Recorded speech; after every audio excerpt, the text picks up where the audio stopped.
Assalamualaikum warahmatullahi wabarakatuh. Perkenalkan kami dari kelompok 3 yang beranggotakan 3 orang. Yang pertama saya sendiri Naila Fanya, yang kedua rekan saya Salma Salsabila dan Rino Giovanni. Baik, di sini kami akan mempresentasikan tugas dari mata kuliah Bank dan Lembaga Keuangan dengan dosen pengampu Ibu Tessa. Baik, untuk yang pertama yaitu kredit perbankan. Lanjut slide.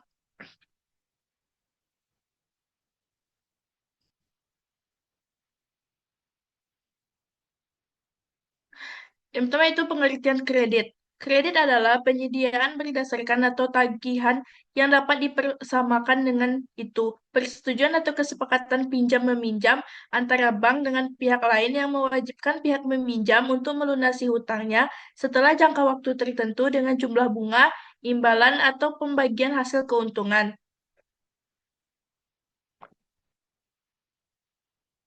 Next.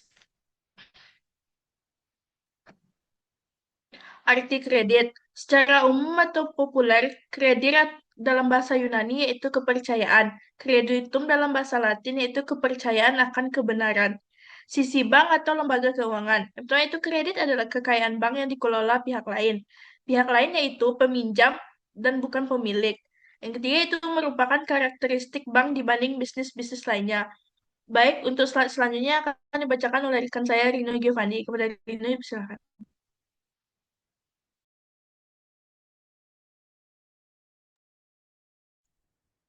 Baik, saya akan menjelaskan unsur-unsur kredit. Yang pertama, adanya dua pihak, hubungan pemberi kredit dan penerima.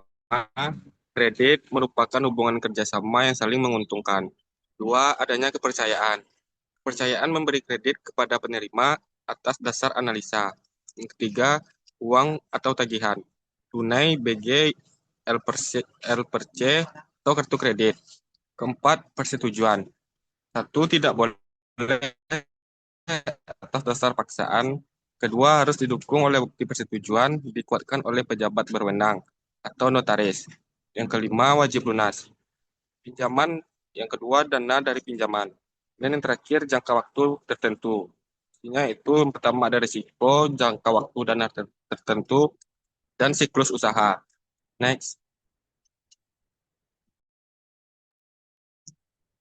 7, bunga dan imbalan. Yang pertama, biaya dana. Kedua, biaya OHASI. Yang ketiga, risiko. Yang kedelapan, kekayaan bank. Isinya sisi aktiva. Yang kedua, harus dimonitor. Yang kesembilan, keyakinan atau unsur penting. Isinya yang pertama ada kredit atau kekayaan bank. Yang kedua, berisiko lepas dari tangan bank dan jangka waktu. Dan yang terakhir, dana dari kepercayaan masyarakat. Sekian dari saya kembalikan pada moderator. Baik, untuk slide selanjutnya akan dibacakan oleh rekan saya Salma Salsabila. Kepada Salma dipersilakan. Materi selanjutnya itu fungsi kredit. Yang pertama, menjadi motivasi dan dinamisator peningkatan kegiatan perdagangan dan perekonomian. Dua, memperluas lapangan kerja bagi masyarakat. Ketiga, memperlancar arus barang dan arus uang. Keempat, meningkatkan hubungan internasional. Yang kelima, meningkatkan produktivitas dana yang ada. Yang keenam, meningkatkan daya guna barang. Yang ketujuh, meningkatkan kegairahan berusaha masyarakat. Yang kedelapan, memperbesar model kerja perusahaan. Yang kesembilan, meningkatkan income per capita masyarakat.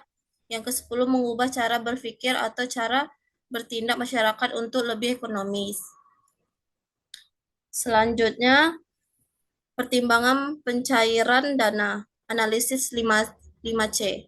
Yang pertama, karakter, menilai kepribadian, interaktif, dan rekam jejak nasabah, dilihat dari riwayat kredit, kejujuran, dan komitmen dalam memenuhi kewajiban.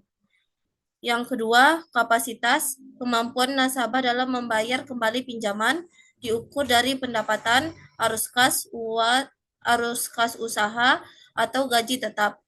Yang ketiga, modal, jumlah dana atau aset yang dimiliki nasabah.